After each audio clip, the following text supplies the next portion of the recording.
What's going on, everybody? This is your host, Fudman02, and today I'll be playing a little bit of Alice, the Madness Returns, as Alice, a sexy slasher, exploring the corrupt Wonderland, and I would just like to say that I would like to show her my Wonderland.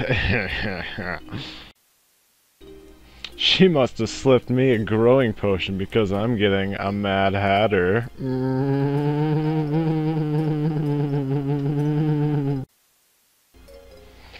I would like to have consensual intercourse with her in the missionary position for reproductive purposes.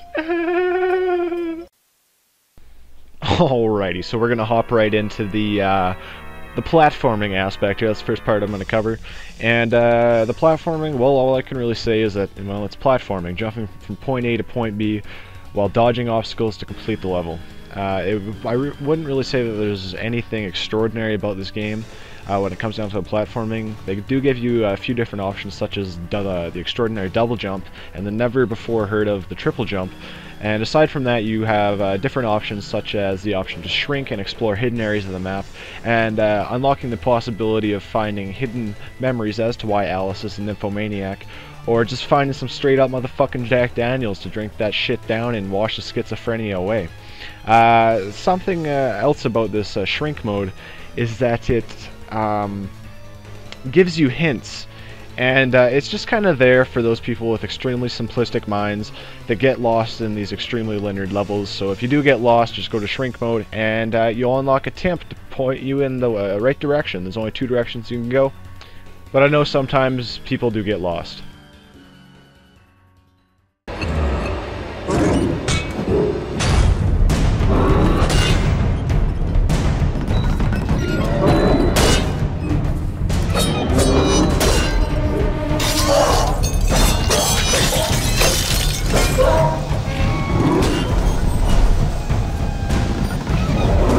Now, I'm going to pause it right here just for a second. I want you to say, fuck Wonderland, and come with me for a trip down memory lane, and your mind might be blown. Follow me, motherfucker.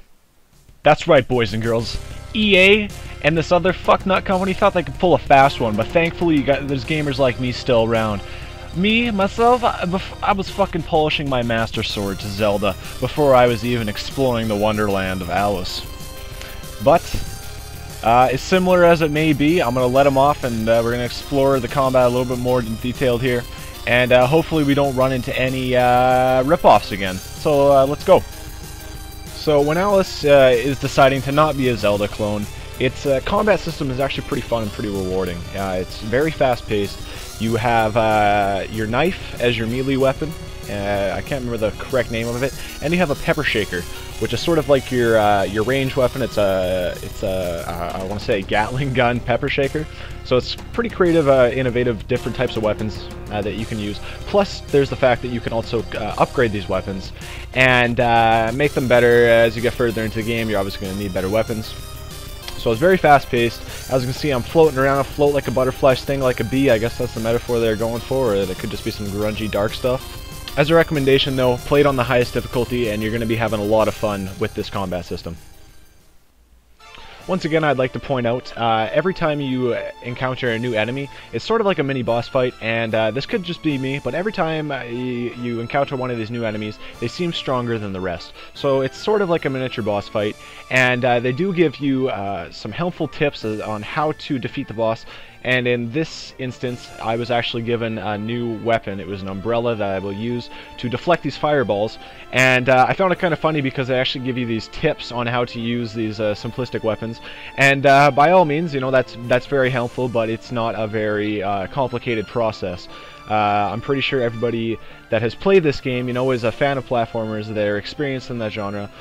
Even a retarded child, I'm pretty sure, would understand that you have to use that said weapon to help you defeat the boss. But it is very fun, and it offers different ways to take down these bosses. You know, every enemy you encounter, there's a different way to kill it. It's not all just slash slash slash. It's pretty much miniature bosses, and it's like I said, it's very rewarding, it's very fun, and it keeps the game fresh. Now, there's one last major no-no I want to talk about for a platformer, and I don't know if this is going to be throughout the entire fucking game, and I know Alice is a cock tease, but there's something worse than that. and that would be a boss tease for a video game. Now this, spoiler alert here, this is a boss fight, and I was super fucking stoked here. First boss, I'm thinking, oh my god, it's a giant robot. This is gonna be a fucking hell of a fun time. And then all of a sudden, my hopes and dreams crushed much like its fucking skull. No boss fight, no nothing, limp dick for the rest of the day. That's a major no-no to anybody that's making a game. If you're gonna fucking have a boss fight, have the boss fight, don't fucking cancel it by the fucking Mad Hatter. On to graphics. So when I first picked up this game, I wasn't really expecting amazing graphics. But when I first started playing it, I was actually quite amazed. It feels like I'm playing Dark Cloud 2 when I'm walking the streets of London. You know, it's a very different environment compared to every other game. It's a very what is it called? Immersive. You know, you can hear people talking on the streets. That you can hear the different types of music, and it's all blending together, and it's leaves a very nice feeling to the game.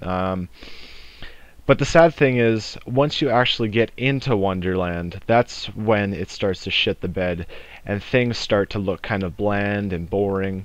And I know everything right now, it's like, oh, brown and bloom, but trust me, it's a very nice environment, and you can't compare it to any other game. The art style, is amazing. Like I said, it feels like I'm playing Dark Cloud 2. It feels like graphics have been pushed to the limit for consoles, so what they're doing, they're going for the artistic style, and artistic games will always look good. Graphics look good. Games that go for realistic graphics look like shit after 1 year, so props to them for going this route. So I'm going to wrap it up, give you guys my final verdict for this game, and with all of it put together, you know, there's a couple problems that I have with this game, primarily being just graphically, how it looks actually inside Wonderland. There's some really terrible texture issues, well, not really issues, just design that makes it look like I'm playing a game from 2003. I really do feel like they got lazy, or possibly they were rushed during the, you know, I don't know what to call it, the detail of the game.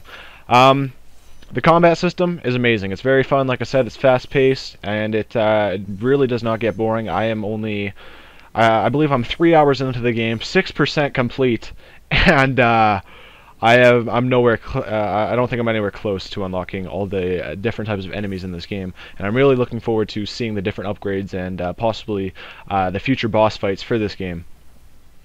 So altogether, I'd give it about a 7. I give it a solid 7 out of 10. And that's about it. I hope you guys enjoyed this. Thanks for watching. Please comment, rate the video, give it a thumbs up. Some time did go into editing this video, more than most of my videos. So if you could give me a thumbs up for the minimal, not even minimal, for the about 2 hours that went into this, you know, give me 2 seconds, and I'll suck your dick. I'll find Alice, we'll clone her, some shit will going down, I don't fucking know. Peace.